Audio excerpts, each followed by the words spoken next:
Hello, and thank you for joining us for the September installment of the International Leadership Association's Leadership Perspectives webinar series. My name is Ashley Woolham, and I will moderate this webinar with Nicholas Longo and Cynthia Gibson. Before we begin, please note the following.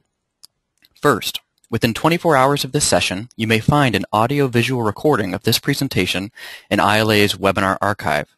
You will receive an email with instructions for accessing the archived recording after the webinar has ended. Second, we welcome your questions throughout the webinar. At any time, you may ask questions or share your own experiences by typing them into the questions box of your webinar control panel, which you will see on the right-hand side of your screen. We will address your questions or experiences during the second portion of the webinar. Finally, 4 randomly selected participants of today's webinar will win a complimentary copy of the book on which this webinar is based, From Command to Community, A New Approach to Leadership Education in Colleges and Universities, edited by our presenters today, Nicholas Longo and Cynthia Gibson. I will announce these winners at the end of today's session. Without further ado, I'd like to introduce our presenters. Nicholas Longo is Director of Global Studies and Associate Professor of Public and Community Service Studies at Providence College. From 2006 to 2008, he served as the Director of the Harry T. Wilkes Leadership Institute, a civic leadership center at Miami University in Ohio. He also served as a program officer at the Charles F. Kettering Foundation in the area of civic education, and from 2002 to 2004, he directed Campus Compact's National Youth Civic Engagement Initiative, Raise Your Voice. Aside from co-editing From Command to Community, Nick is author of Why Community Matters, Connecting Education with Civic Life. Cynthia Gibson is a senior fellow at the Philanthropic Initiative and Tufts University and an independent consultant who has more than 26 years of experience in the nonprofit sector. A widely published author and active blogger on issues affecting the nonprofit and philanthropic sector, including civic engagement in higher education, Cynthia was named to the Nonprofit Times Top 50 Power and Influence, an annual listing of the most influential executives in that sector. Some of her past or current clients include the Case Foundation, Campus Compact, Mobilize.org, Ford Foundation, Rockefeller Foundation, and the Annie E. Casey Foundation. Welcome, Nicholas and Cynthia, and thank you for being with us today. Thank you. Okay, can you hear me okay? I hope you can. This is Cynthia Gibson. I'm pleased to be here with everyone this morning, and Nick and I both are very honored to present an overview of the book that we've co-edited about a new approach to leadership in the 21st century and how colleges and universities can advance that approach. We're particularly grateful for those of you who are getting up early to listen to us this morning. And we understand that there's an entire class from the University of Maryland joining us this morning, and we want to give a shout out to them and thank them for participating as we thank all of you. Just to get started, we thought that Nick, we would both give you a brief summary of why we wrote this book and how we got to know each other and come to be concerned about this issue and committed to it. I met Nick when I was a program officer at Carnegie Corporation of New York, which is a national foundation that focuses largely on education, both in the United States and internationally. I was charged with developing a program to increase youth civic engagement back in 2000. I got lots of advice from lots of different people about how to do that. There were a lot of people who wanted us to focus on increasing youth voting. Some of the experts we talked to wanted us to focus on service and volunteering, and still others wanted us to focus on civic education. What was interesting to me was that very few of those folks were talking about young people as actors in their communities, and even less as leaders in those communities where they were serving and working and being educated. Most of what was proposed to us in terms of developing a program around this was still fairly traditional. People looked at young people as sort of vessels or constituents to be trained as leaders. rather than as actors themselves.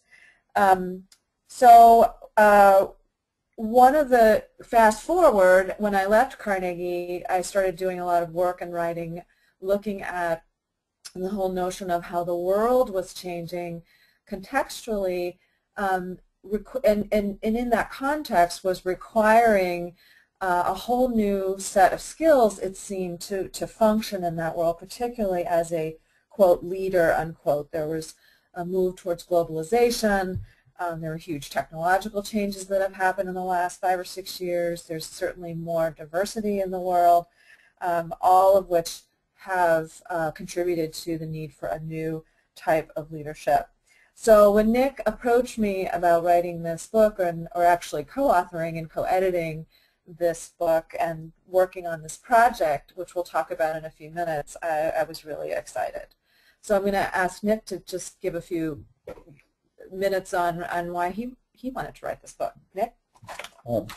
Thanks, Cindy. And one of the things this book embodies is this idea of leadership as a collaborative endeavor. And there's no person I could have more enjoyed working with than Cindy. And all the authors and people we've talked with over the last few years about this new idea of leadership that's emerging. And for me, it really started from listening, and listening especially to young people and the way they were talking about leadership and the way they were practicing leadership on their campuses and in communities. And from 2002 to 2004, I directed a national initiative in the United States called Raise Your Voice through Campus Compact. And I traveled to campuses all around the country and talked to them about their notions of leadership and civic engagement. And one of the things I realized was the way that students were talking about it and practicing it was different from what I was reading in the literature. And I wanted to spend more time thinking about that and understanding that. So that was one of the things that led to the book. The second was in 2006, I went to Miami University of Ohio and was the first director of a new leadership institute, the Harry T. Wilkes Leadership Institute. And we were trying to do something on campus that was educating the next generation of leaders for being engaged members of a citizen-centered democracy. And one of the things I wanted to do was learn from other folks who were doing this and who were doing this well. So the symposium that led to this book and then this book project was really just an excuse for me to learn from really interesting people and see what they were doing so I could steal as many good ideas as I could. And I just want to say one last thing, and those are kind of what led to the book, but one of the things that really reinforced for me that there's something powerful about the notion of leadership that we're talking about is what's going on right now in the Middle East and North Africa with the Arab Spring. And I had the opportunity to go to Egypt in March right after the fall of Mubarak and talk with people who were involved with the revolution. And one of the things over and over they said to me was this idea that, and I'd say, who's leading this? And they'd say, no, there's no one charismatic leader. You know, this is about ordinary people having a shared vision. And for me, what's happening right now with the Arab Spring is one more example of what we were talking about in this book on a global scale. Great. Thanks. So moving forward, just to put a frame around the book and the concept that we're trying to promote and advance, we put together this very, very simplified logic model, and those of you who've written grant proposals and work with foundations know that that's a very popular term these days. But basically our logic model behind the book is the world is changing, so leadership is changing with it. As Nick just noted, there's a huge shift in the way other countries in particular are looking at this notion. And then in turn, leadership education needs to change with that, which is happening in the world. And finally, that we think that higher education has the chance and in some ways the responsibility to pioneer a new approach to leadership education. Why? For a couple reasons. They're educating the next generation of leaders who are going to face very difficult challenges and more complex challenges. Those challenges in turn are going to require a new set of skills than those traditionally associated with leadership. And the world, as we mentioned, is becoming much smaller, and leaders are now having to transcend themselves and reach out and work with others very different from themselves. Colleges and universities that are doing some of this work by incorporating service learning and civic and community engaged research and scholarship and those kinds of programs that many of us are familiar with, we think now have an opportunity to link those programs and curricula to a deeper model and subsume them into a model which uses the aegis of leadership education that emphasizes civic engagement as a fundamental component to leadership. So we had some specific questions in emerging from that logic model. And the first one was, what does a 21st century leadership model look like? And is there a relationship between civic engagement and leadership in a rapidly changing globalized world?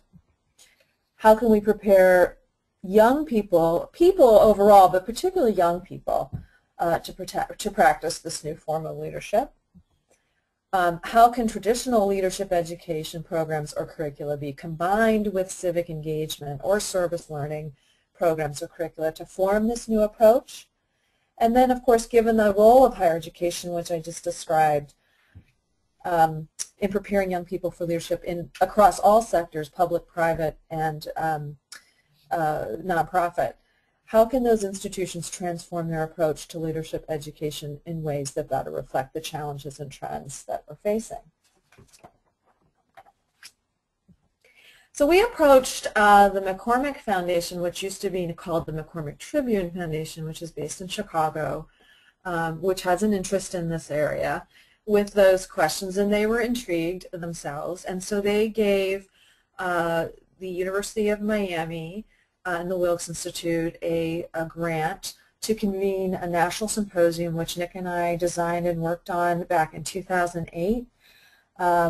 This symposium brought together a number of national nonprofit organizations concerned about youth civic engagement and youth leadership development, along with 50 participants from 13 colleges and universities across the country to the Wilkes Institute in Miami. And I should mention that those participants from colleges and universities included students as well as their professors or directors or administrators who were engaged in what we thought to be some of the most innovative efforts to bring this new model of leadership education that combines civic engagement with leadership education. And below are some of the partners that we worked with at the national level. The key question around this conference, and one that we asked participants beforehand, we surveyed everyone who came to the conference and asked them this question: why is a new approach to leadership education needed in colleges and universities?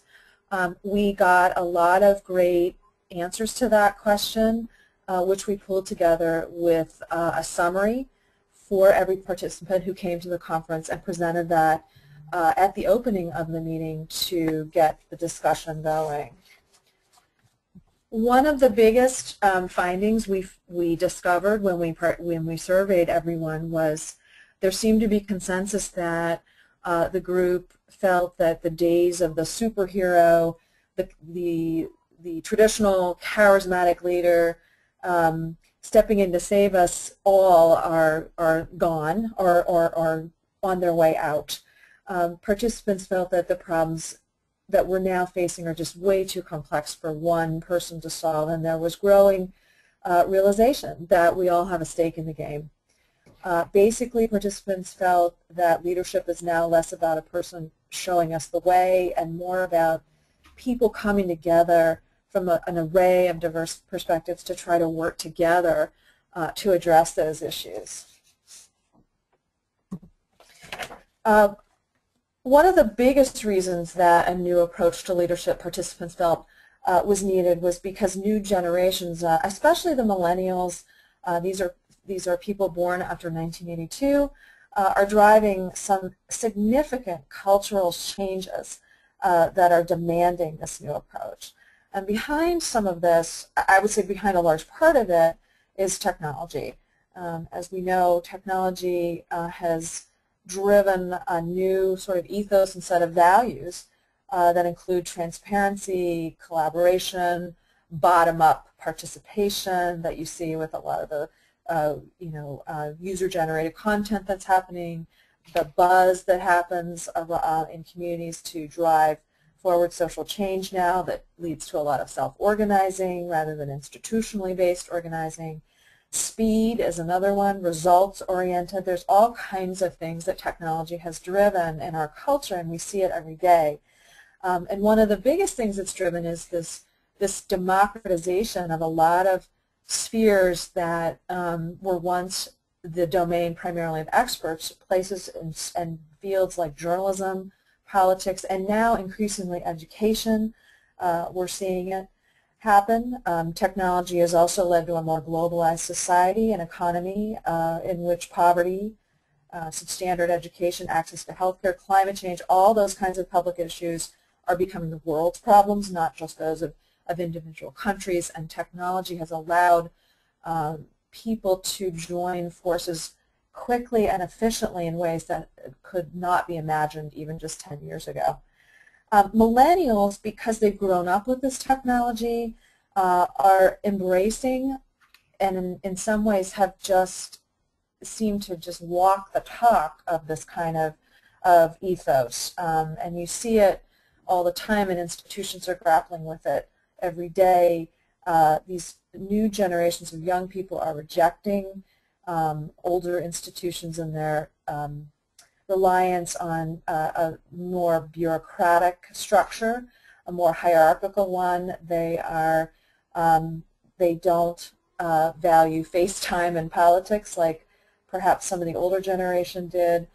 They want to be valued for competence, results, and their ability to collaborate, especially in ways that have meaning. This is one of the most tolerant, if not the most tolerant generation in history. There's a lot of research to show that they're the most tolerant generation in history of diversity.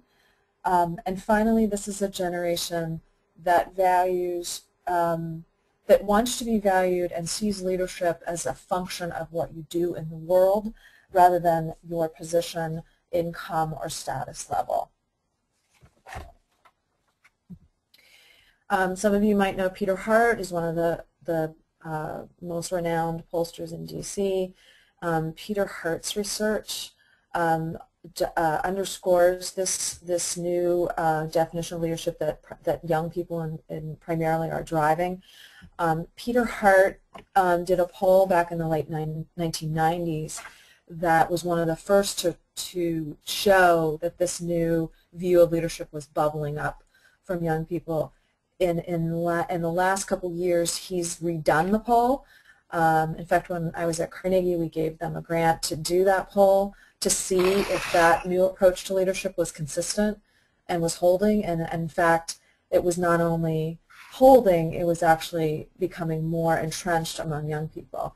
And one of the things that, the most striking things that the poll found in the latest incarnation was that nearly 65% of millennials see ordinary people as better equipped to solve social problems than authority figures or experts.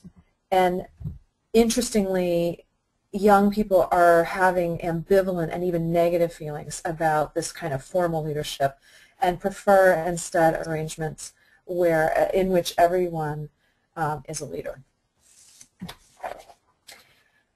Unfortunately, those of you who follow this literature and follow these institutions in particular know that leadership education hasn't really changed much to reflect those shifts. A lot of leadership education, as we know, is still focused, particularly in colleges and universities, tends to be centralized in business schools or management programs, and those in turn tend to focus more on the old school model of valuing personal achievement, moving up the ladder, training individuals in their public speaking skills, management skills, fundraising, very, again, focused on the individual's leadership skills rather than his or her ability to work and transcend themselves, to work within and among and in partnership with organizations in communities.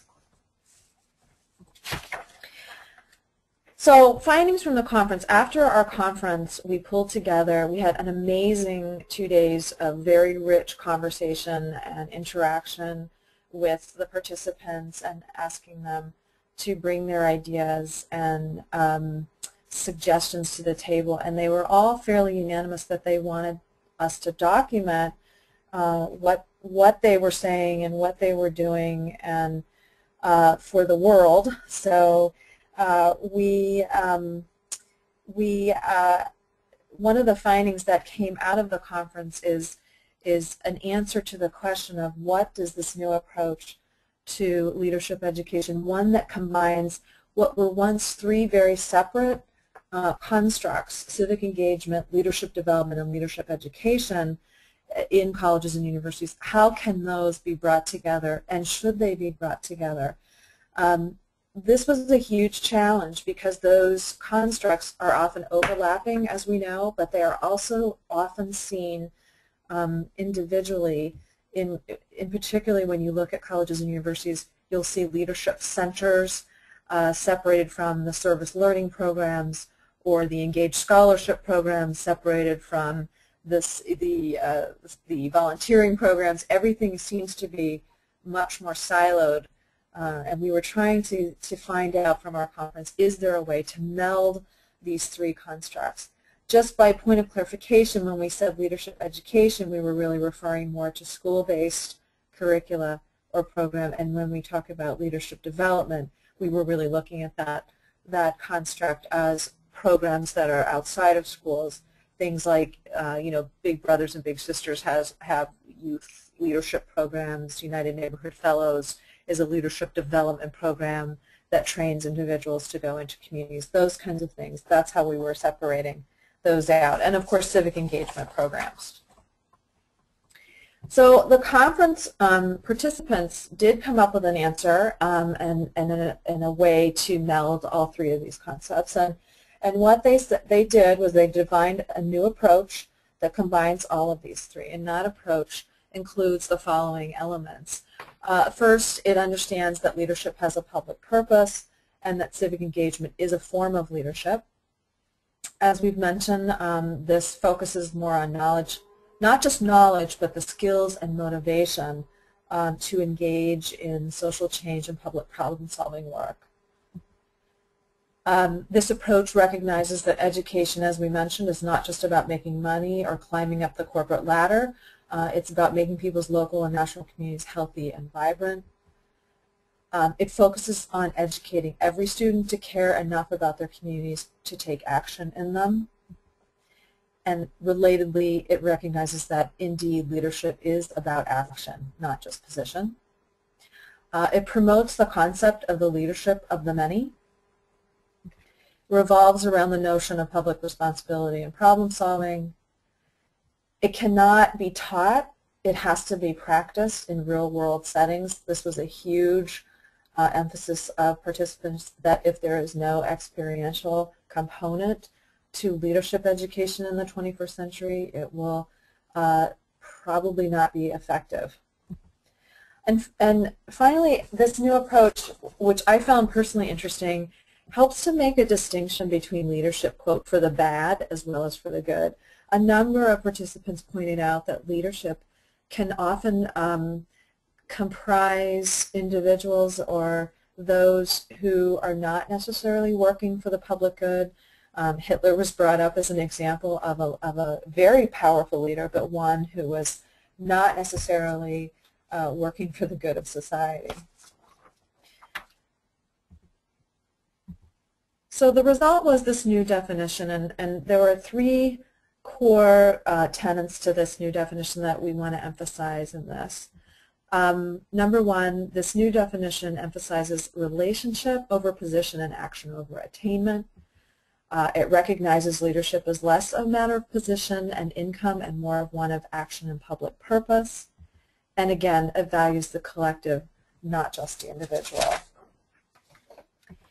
What we found interesting, and we thought we'd put these two slides in for you because we get asked this all the time about how does this reflect what's going on in the larger world. I mean, this was admittedly a smaller group of people who have a concern about this issue and are committed to it in their colleges and universities. But moving out of that sphere and looking at a lot of the current writing and thinking around cultural shifts and how this is having an effect on leadership, as many of you know, we found an interesting support for what our conference participants were saying.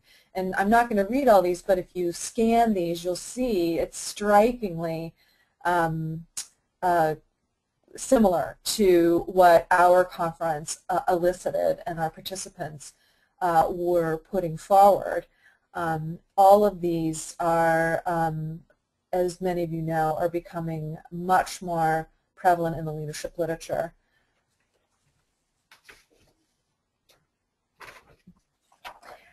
This slide we put in again reflects the set of skills that not just our conference participants said were needed to be a new leader for the 21st century, but these are skills, again, that we've pulled together from the broader literature, including literature from the business literature, psychology, sociology, communications and technology. It seems to be, again, remarkably consistent that these skills, if you notice, are very much more focused on relational aspects of leadership rather than the traditional individual level skills. So the result was the book, which we've mentioned, and very quickly the book summarizes the experiences and the insights and recommendations from our conference group. Whoops, sorry about that. Again, to underscore that we believe in this new model of leadership, but we also believe that it has a huge role to play in the central programming and ethos of colleges and universities. And that ethos, if you see below, is one that values transparency, authenticity, collaboration, action, and interactivity that reflect a new global society. And it's an important point that we want to emphasize that this, when we're talking about this model, we are not just talking about it as a, quote, program, a center, or even a set of skills. It really has to be one that cuts across the entire institution to be really reflective of the model. It's about how colleges and universities walk the talk of this new approach. It needs to be incorporated at all levels, at the faculty level, at the administrative level, and at the board level of these institutions, which is admittedly a daunting challenge. But there are some institutions grappling with this. There are some, and Nick will talk about this in a minute, that are looking at ways to integrate this approach at the faculty level through rewarding faculty for being engaged in community public problem solving or working across disciplines on community-based engaged scholarship. At the institutional level, there are colleges and universities working in partnership in their communities to do and facilitate and convene public problem solving and deliberative democracy sessions that get to the heart of addressing some of the most complex problems we've seen in communities. And finally, there's a real attempt to integrate student voice into the committee structures and decision-making bodies of colleges and universities. Those are just some of the ways that we are trying to advance in this book that show that this new model is not just about students who are attending colleges. It's about the colleges and universities themselves embodying that approach. So now I'm going to turn it over to Nick to talk a little bit about the specifics in the book. Thanks, Cindy. So one of the things that we really tried to do with this book project is build on these conversations. And I should add that these conversations were very much connected with the ILA network, and Shelley Wilsey was at our symposium that we hosted at Miami of Ohio. And we tried with the book to really link ideas and theory with practice. And we also tried to practice what we were writing about. So we tried to make the writing of the book itself a collaborative, relational endeavor.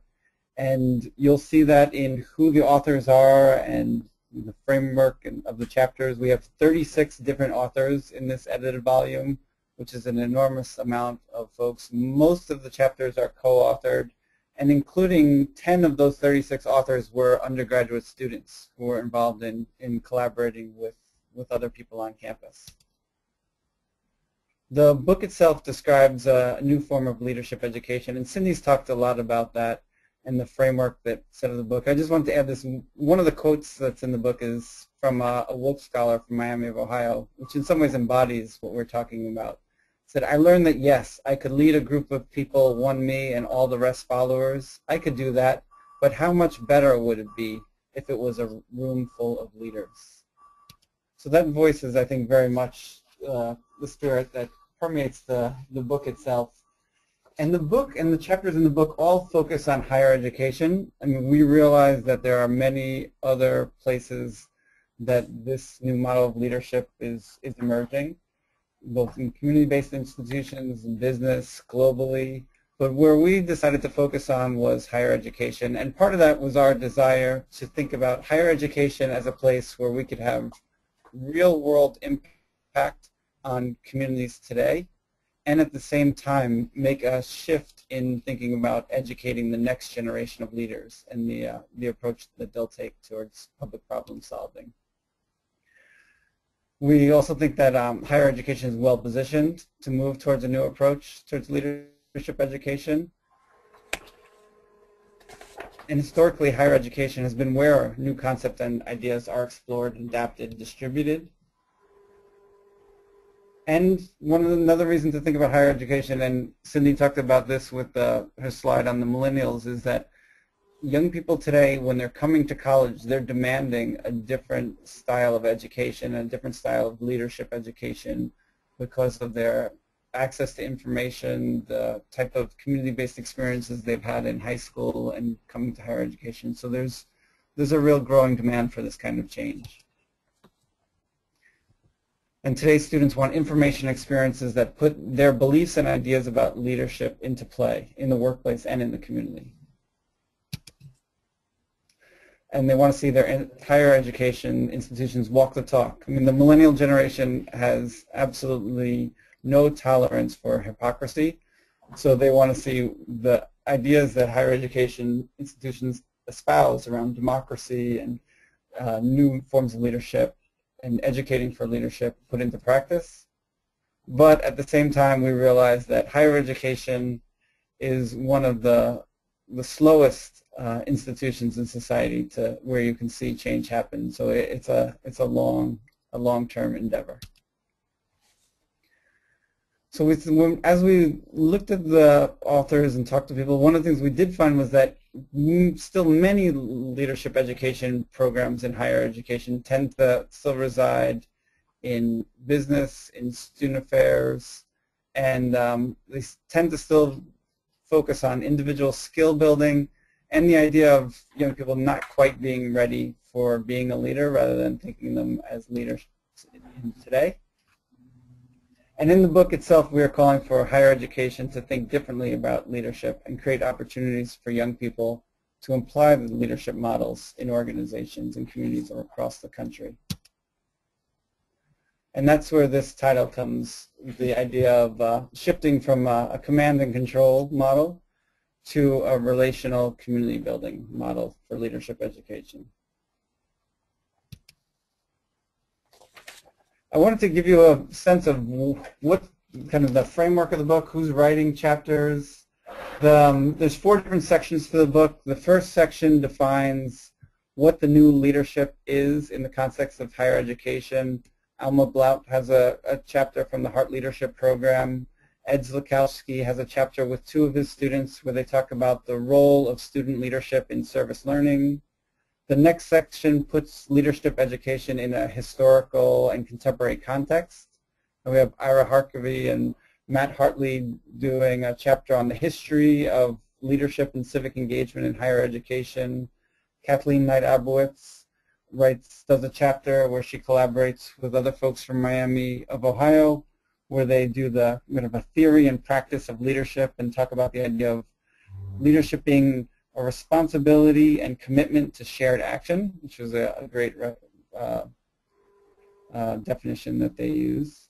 And then Kathy Kretman from Georgetown University does a chapter on the history of leadership education and tells some stories about projects she's been involved with. The section 3, and this is where we really tried to have this book have some really practical tools for people on the ground doing leadership education work. And we have chapters that look concretely at examples.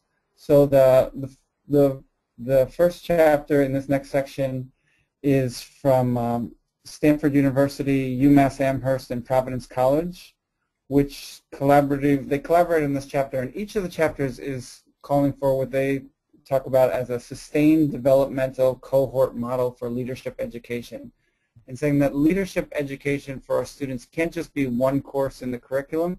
You really have to think about it as a sustained model that you do over time, think about the developmental process, and to really try to build cohorts of students so they build a notion of community and are able to collaboratively work together.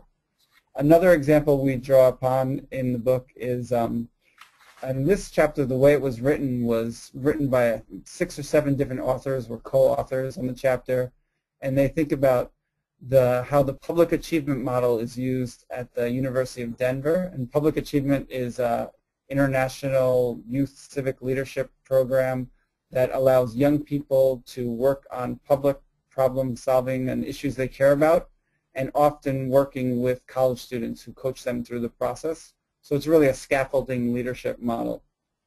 We also have chapters from the Tisch College and a chapter from Decker Nangang on community colleges and how these are being applied. And the last section of the book is really looking to the future. So Adam Weinberg and his colleagues at World Learning do a chapter on internationalizing of leadership education. Paul Light has a chapter on public leadership and how that's needed for public service in the 21st century. And the final chapter is a really just brilliantly written chapter by Stephen Smith, who's a millennial who talks about his first-hand experience of doing leadership work on campus and what he learned from that experience versus the kind of leadership development he's gotten since he's graduated working as a community organizer, and some of the lessons he wished he had known while he was still on campus. So moving forward, and this is kind of the way we tried to come up with kind of a concluding ideas for the book, is to use the process that we talked about and ask all the different authors and people who've been involved in the development of the book about, okay, moving forward, what do we need to do? And we came up with 5 different areas, and there are some concrete recommendations in each of these areas, and I'll just briefly go over them. But the first is to really think about leadership education comprehensively, an ecological model going from partnering higher education with K-12 institutions and community institutions. Some concrete recommendations were doing intergenerational civic leadership programs like public achievement, developing community leadership scholarships in higher education like Bentley University does, where you're giving scholarships to people who've shown leadership potential in high school and then asking them to play a leadership role at the university, similar to what colleges and universities do with sports scholarships, where they recruit students to come to campus, but then once they're on campus, they ask them to be involved and play that sport. We've got examples where universities are doing the same thing with community leadership. A second is the idea of having an institutional commitment, and that it can't just be one program or siloed. And some of the examples we cite and think really work well is to really think about how you can jointly house leadership programs in different places of campus. Most powerfully, I think, in academic and student affairs. The program at Miami of Ohio is there's a joint reporting to the Vice President for Student Affairs and the Provost, and it forces a kind of collaboration that doesn't often happen on campuses. The third recommendation is to really infuse this work in the curriculum, and we cite the examples of places like Stanford and Duke University and Providence College and UMass Amherst, where there's a sustained developmental cohort model with multi-semester courses all linked to the curriculum, but then also having real-world experiences that are tied to those classes. And thinking about how the curriculum can be a vehicle for teaching this new skill set that's essential for the new leadership.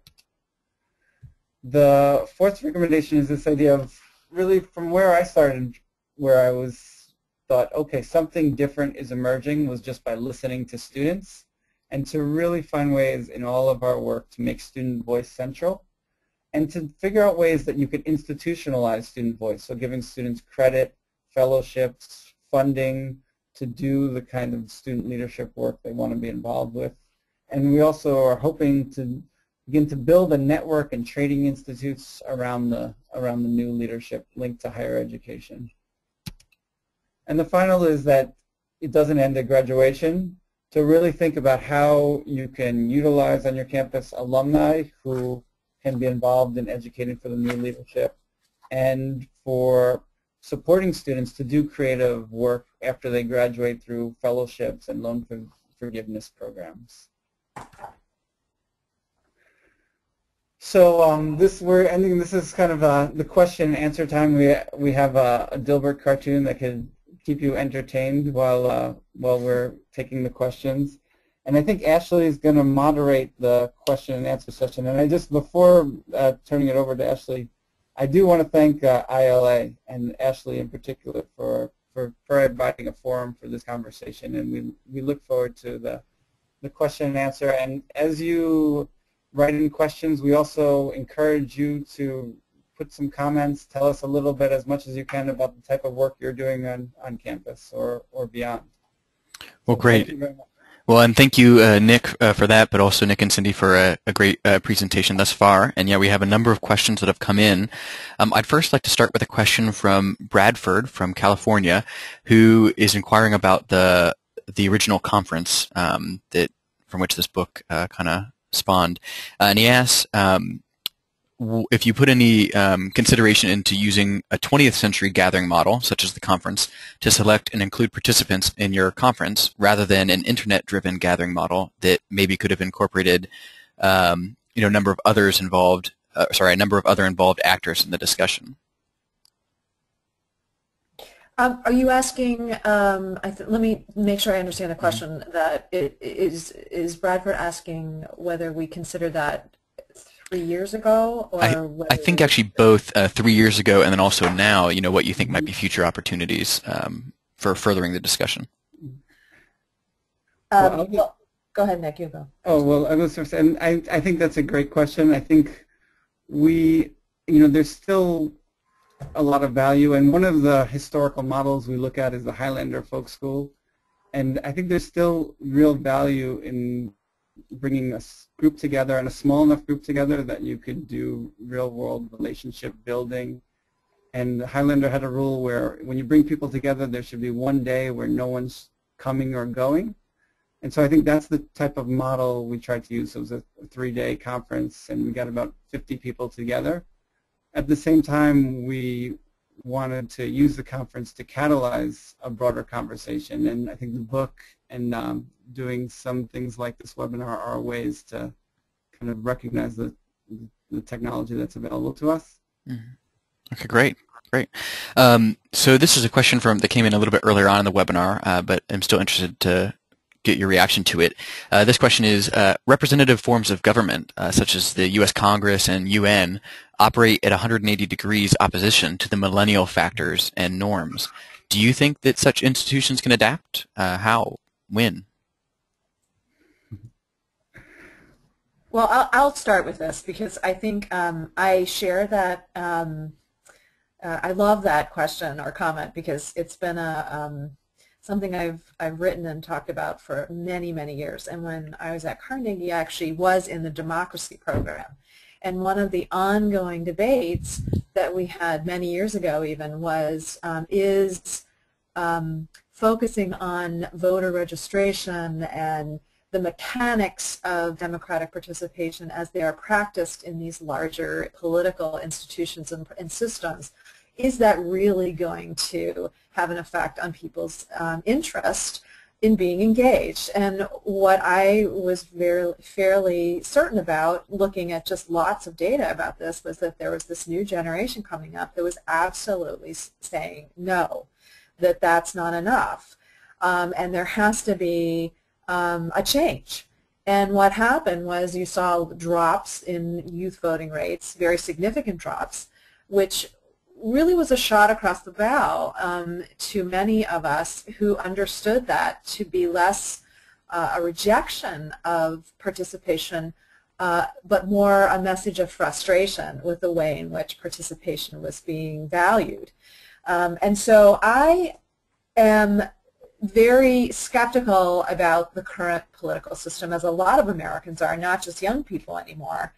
And I am thoroughly convinced and have been following these trends very carefully. And there is an organization called Tech Politics, which is run by Mika Sifri and Andrew Rossjay, which if you don't know about it, you should know about it. They're two of the probably the most renowned thinkers in this area, and their website and blogs and their conferences, which gets back to Bradford's question, are very, very participatory in a 21st century way.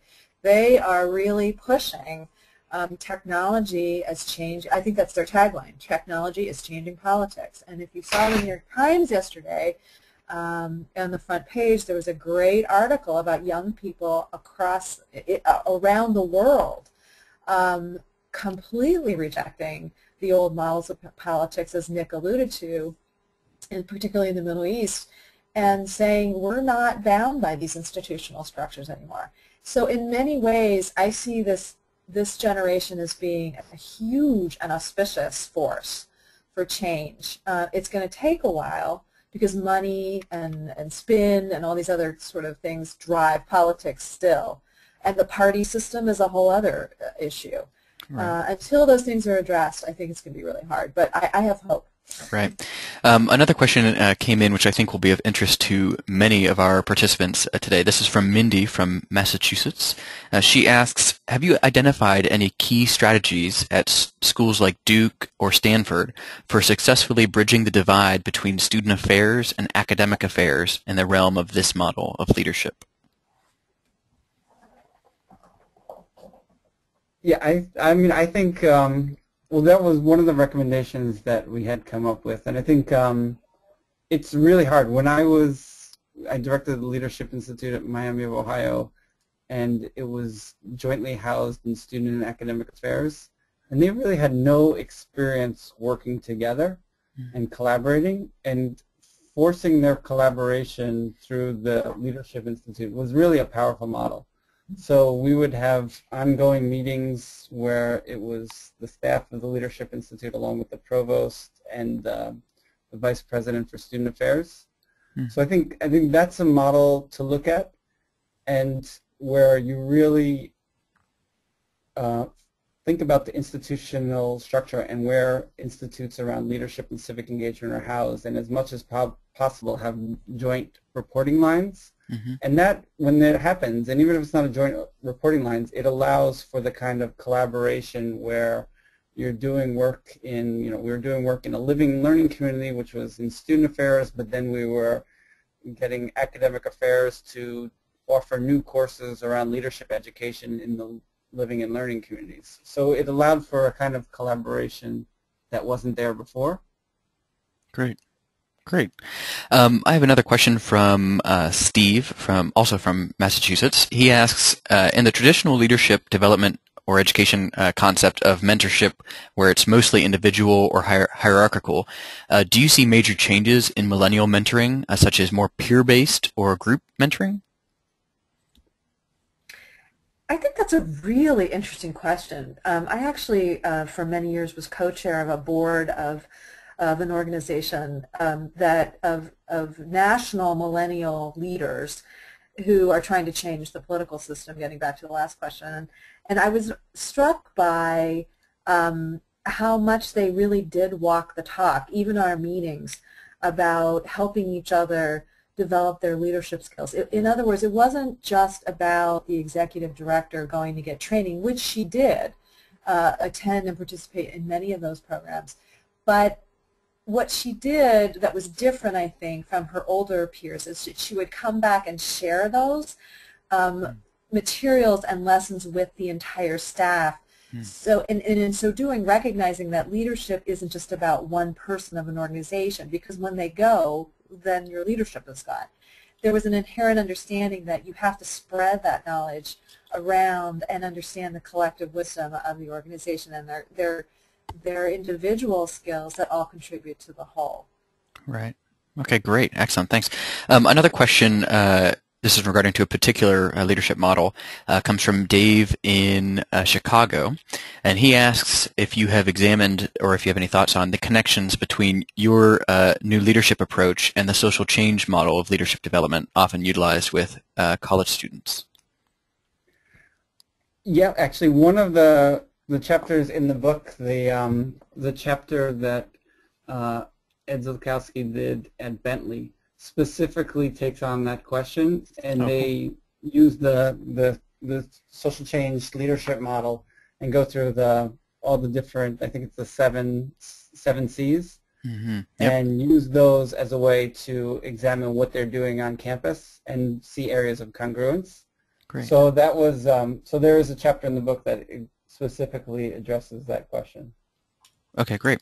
And I have another question from Tim out of New York, and he's wondering, reflecting on the book as a whole, what do you think are the top research questions that have resulted from your book? I'll start with one, and then Nick, I'm sure you have others, but I think one of the biggest questions is going to be, like it or not, how do we measure this concept? How do we make it operational? How do we look at this model and use measures that are not the old measures of, how many of our graduates went on to become CEOs at, a corporation or at a nonprofit. Those are interesting, and I think they're important measures to include, but I think the challenge is going to be, how do you create a set of metrics or measures that look at this more broadly? And part of those metrics are going to be assessing the degree to which the communities in which people are practicing this new form of leadership have either benefited or been influenced. And community level assessment is very difficult, and it's still in its nascent stages, but it is progressing, and I think that's one of the biggest questions here. Okay, great, excellent. I've got oh, sorry, Nick, did you want to offer a research question? Oh no, let's get another. Okay. Let's get another question. Okay, great. So another question. This is again from Bradford from a little bit earlier, and he's inquiring after the crowdsourced leadership that was mentioned a little bit earlier on in the presentation, and he observes that crowdsourced leadership can result in leadership of the bad, to the extent that crowd members might have cultural psychopathologies, fear, ignorance, or mob mores, and he was interested to see if you would want to comment on this. Whether or not crowdsourced leadership might be good in all situations. Oh, I definitely want to just respond to that, because I'm chuckling, because if those of you who are listening remember when President Obama was elected, immediately after he opened up his website and asked people to vote on their top issues, and it was sort of this crowdsourcing model of his agenda, and the #1 response was legalizing marijuana. And it was a great example, and actually the Case Foundation, for whom I've also done some work, did that as well, and that was their #1 answer. And it really showed that there has to be a balance between the sort of the wisdom of the crowd, quote unquote, and experts. There is a role for experts. There is a role for people with experience, and there is a place for hierarchy in some situations, and and many, many evaluations of public deliberation and community problem solving and open source sorts of venues have shown the bottom line is you have to have a balance of, quote, real people and experts at the table at some part of the process to interact with one another. Otherwise, you will get exactly what the person who asked the question very wisely concluded. Right. That's a great response. I have two other questions which I'm going to conflate. This is from Bobby from Colorado and Beverly from Florida. They're interested to know if the book addresses leadership in the context of a multicultural world, specifically perspectives from folks in marginalized or oppressed areas. And then Beverly's also wondering if what your thoughts are on infusing global perspectives into leadership education, and whether or not you have any models that are mentioned in the book about that.